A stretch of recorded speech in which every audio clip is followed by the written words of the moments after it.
Matt Lenihan for Boxing Social in association with Empire Fight Store. We're here with legendary cutman Jacob Stich Duran. Jacob, look, last time we caught up, I believe it was Canelo Fight Week. Yeah, You're always generous with your time. How's things been for you? it's still keeping busy, man. It just last week I finished. I had like an 8 week run. Yeah. Shows every week, three of them in here in Las Vegas, and the other five on the road. And so it's nice just to chill out. But I have a meeting after this one on other products, and so things are good, man. I got my documentary that's almost being done or filmed or finished, and got a cannabis line that they're working on. I'll find out more today, and so I'm working on a product called the Cut Cream that's a healing agent for healing cuts, and so yeah, I've been blessed, man. Just outside of working fights. How you been, first of all? Yeah, no complaints. I'm hoping we get a chance to catch up again. Hopefully, I'll be coming over to the States at some point where all the big fights are happening. But yeah, no complaints my end. How long do you think it'll take for the documentary to come out? I know you were talking about making that when we were over there. Yeah, we I hope to make it available so you can see it by the end of this year. We're about they're doing the editing now. We got a couple more interviews. I think one with Michael Bisping, and I think they're trying to get Oscar De La Hoya, and then my final interview, and then they'll put the whole puzzle together. And so yeah, it's been a blessing. I mentioned last time that Michael B. Jordan's crew are helping us take it to Amazon. So it's been a blessing, and it's a good story to tell. And it's not that I'm bragging, but it's the anybody, if I could do it, anybody could do a story, right? And we just things come up to you, and you got to know when to take advantage of them and how to do it, and that's what has brought me here. 100%. Look, in terms of your busy schedule, I know you were back in the corner of Nate Diaz for Jorge Masvidal. How surreal was that seeing two, quote unquote, mainly MMA stars, that's what you'd know them for, entering a professional boxing realm? Was that a little bit surreal seeing these two guys? Because it's like, it's just strange how, our worlds Yeah. collide, I think. Yeah, it was nice. I saw BJ Penn, Gilbert Melendez, I got Rampage, I saw all these guys, and yeah, you're right. People, I've been people still associate me with MMA, right? But I worked Nate's fight when he fought Jake Paul, and then they called me when he was going to fight Masvidal, and Nate knows, I'm there to take care of him. 100%. Speaking of obviously Jake Paul, I think he's looking at Mike Tyson in November. What's your opinion on that?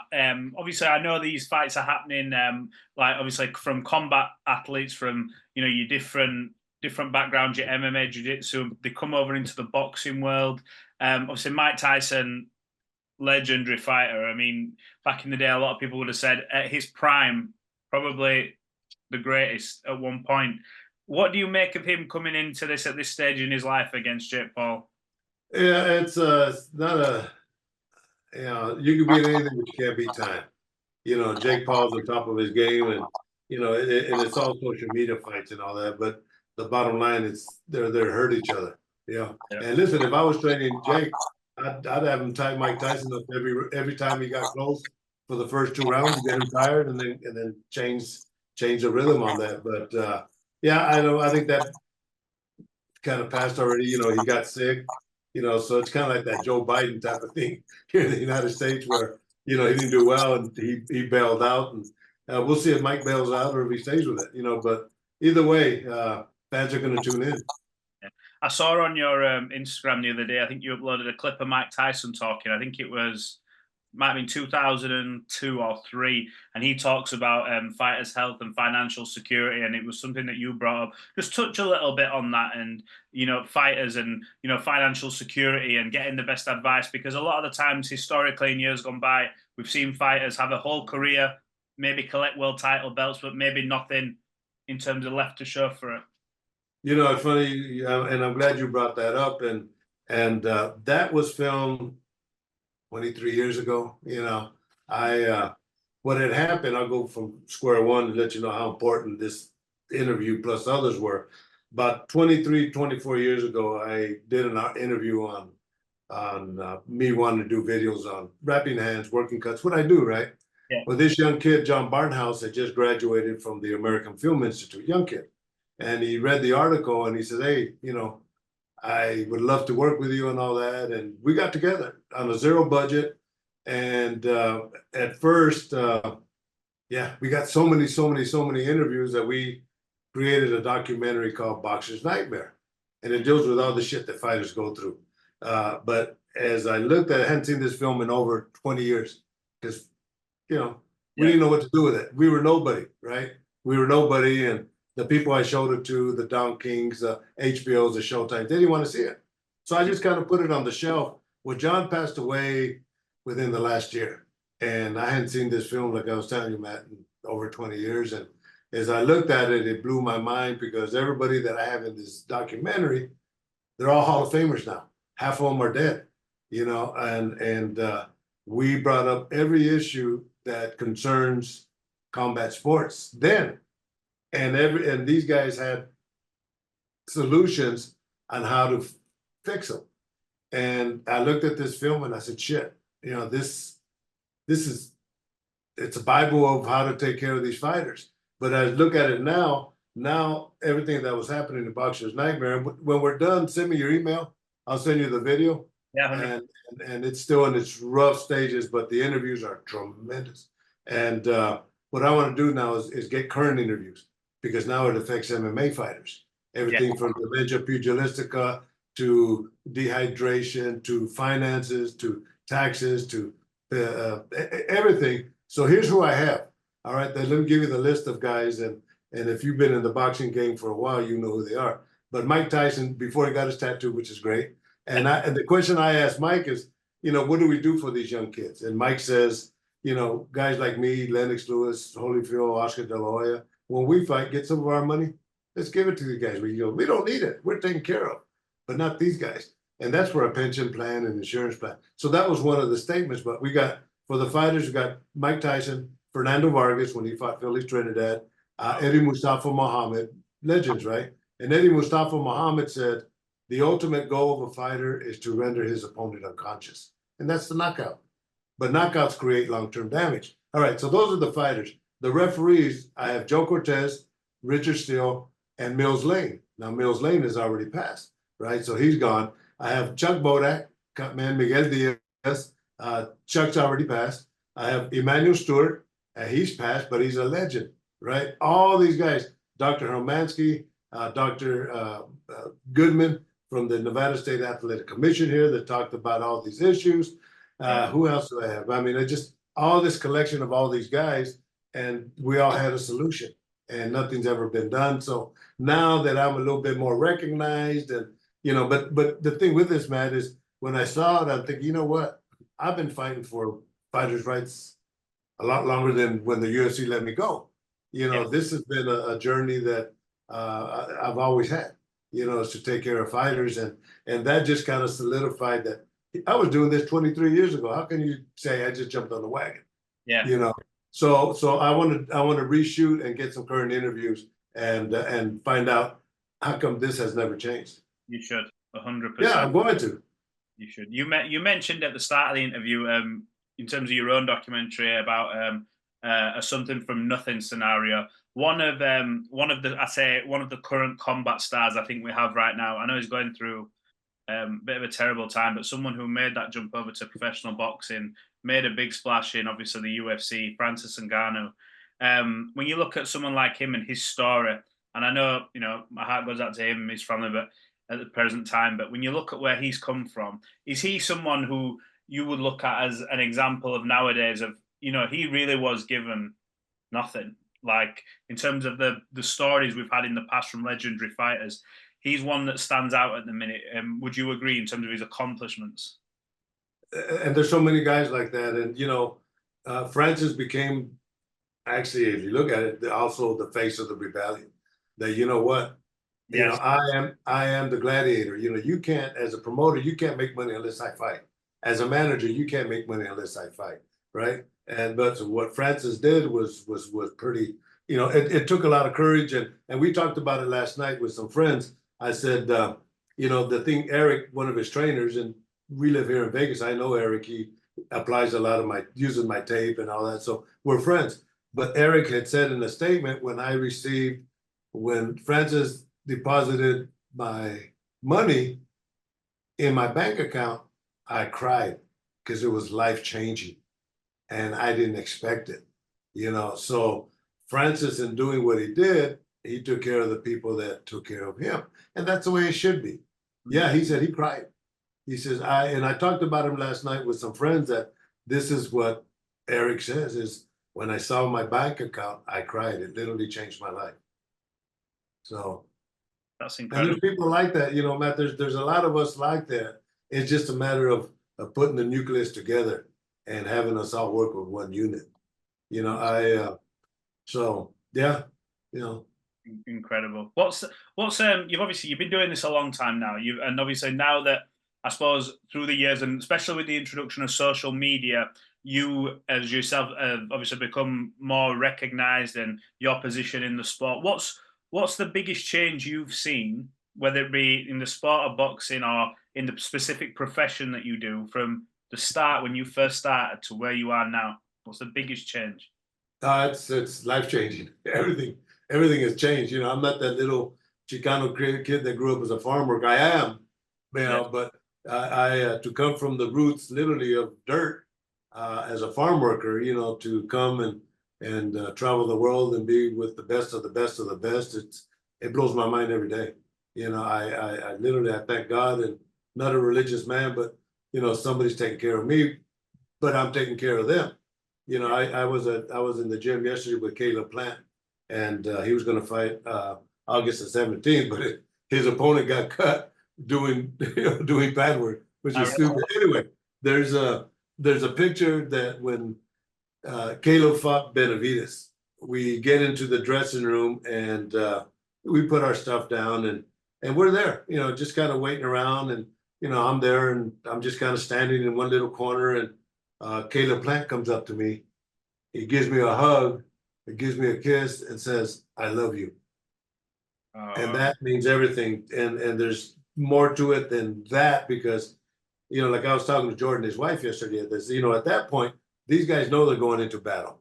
They know it's a hurt thing, and they know that guys like me and the coaches are there to take care of them. And that's his way of telling me, thank you, I love you, and so I'm looking for the picture so I can kind of show you.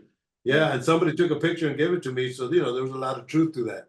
But I tell that story all the time, and that's the relationship that we have with these type of fighters. Caleb as well, you can tell, like, obviously he's about his business at the end of the day. You don't play with Caleb Plant, but in terms of, but when you watch the Canelo fight, what got me in that fight was he's there talking to Canelo as Canelo's trying to attack, and he's saying, "I'm pretty good for this fighter," and he's like, Canelo's acknowledging, going, "Yeah, you're good." And then the end of the fight, with everything that got said, the press conference, there was an embrace, and they both sort of came together. That's what this sport's about, isn't it? Yeah, that's it. And yeah, and Caleb, I tell people, I say, Caleb's my friend, but I'm scared of him. He has that intimidation look, right? And that's his nature. But he's a sweet. They're all nice guys, man. Once you take that shell away from them, the gladiator shelf, and you look deep into the hearts, they're all good people, man. Yeah, you've literally worked with the who's who. If you could, in terms of boxing, I mean, from our shores, obviously the likes of a Tyson Fury, he's a former opponent in a Klitschko. What's been the sort of most interesting sort of story from either working with a Tyson or a Klitschko? I know you've probably got hundreds, but what sort of stays in your mind when you think about working with these guys? And either, obviously you've mentioned that one with Caleb there, but like either a Tyson or a Klitschko and what they've done. I'll give you one with Tyson, and I'll give you one with Vladimir, because I think they're both very instrumental. So what had happened is Jorge Capetillo worked on Tyson Fury when he got all these cuts and all that, and really wasn't a cut man. He's a friend of mine, so he's thanking God every round, and he did everything based on what he saw cut men do. And so I met with him like 3 days later, and I told him, I said, "Look, man, you brought up the credibility of the cut men to the highest standards. And then being Mexican, you brought us up to the highest standards. But here's some things that you did wrong, because the next time Tyson Fury fights, all eyes are going to be on you." So I went through some examples of what he did and this and that. But then he is the one that recommended to Tyson and Bob Arum to bring me in because I was more of a cut man. So I respected him for that, right? So when I met Tyson Fury, I walk into Top Rank Gym and he's on the steps going up to the ring. He's tying his shoes up and I go and he gives me a hug and we're talking and I'm looking at his cut and, you know, guy that sold it did a great job. But listen, here's what I'm going to do. I'm not going to wait till you start inflaming, get inflammation. I'm going to keep ice on you every round. And I did that. And I have pictures, another one pictures, people send pictures. But at the end of the fight, you know, he's on his, in his skivvies, as you say, getting ready to go take a shower. And I got my stuff packed and all that, and I'm ready to leave. And so I say goodbye to him and he gives me a hug and gives me a kiss and says, "Thank you for keeping ice on me. I love you." Something like that. Yeah. Right? And those are moments that are good. Now let's go fast forward into Wladimir Klitschko when he fought Anthony Joshua, Wembley Stadium. Don't get no crazier than that. 90,000 crazy Brits. And I say, you know, 90,000 Brits, it's like 150,000 somebody else. You know, they're loud. And when that music came out, I mean, when we walked out, it was just a buzz. Yeah. But going backwards, my daughter Carla had gotten married in Crete on Wednesday. So Thursday, I flew to London and Vladimir and was staying in the Airbnb, whatever they call them. And we're in the hotel, and I didn't see him to the weigh-ins, him and Vitaly. So we're in the green room before the weigh-ins, and we're talking and going over situations because we haven't seen each other in a while. And finally, I put my hand on Vladimir, and I said, you know, Vladimir, don't worry about nothing. I'm gonna take care of you like you're my son tomorrow. And I leave because I know they can't sleep, right? Well, I'm putting the final Vaseline on him right before Michael Buffer does the announcements, and I mean, God, we're this far apart. Well, he's about like this. Yeah. And he looks at me, I'm putting the Vaseline, he says, "You could call me son." I said, "Ah, shit, man," that gave me chills because I knew I got into his mind. Yeah. And one of the greatest fights he lost, his world title, but he said one of the greatest fights he ever had. And the fans were yelling, you know, please go, and Joshua. That was insane, bro. So the last time I saw Vladimir, like 3 months later in Germany, I did a show up there. Vladimir was there, and I said, "Vladimir, that one moment, why?" That's all I said. He said, "Stitch, there's very few people I trust in my life. You are one of them." Oh, wow. It's crazy, man. I got tons of stories like that.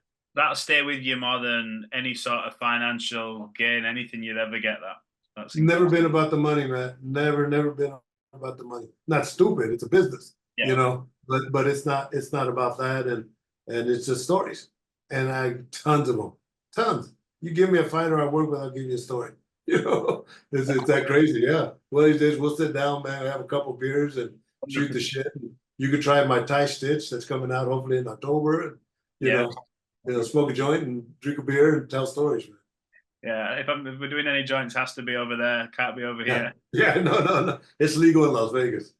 Yeah. Look, I appreciate you giving us some of this time. I know you're a busy guy, and I enjoy coming to the States and seeing you guys over there, and it gives us an opportunity to see what it's like, you know, that side of the pond. And obviously, you've worked with, like you said, everyone, so it's always good to catch up. Well, we look forward to seeing the documentary, to seeing the other documentary as well on the fighters, the financial health, and all that kind of stuff coming out. Because all the other things that you're investing in.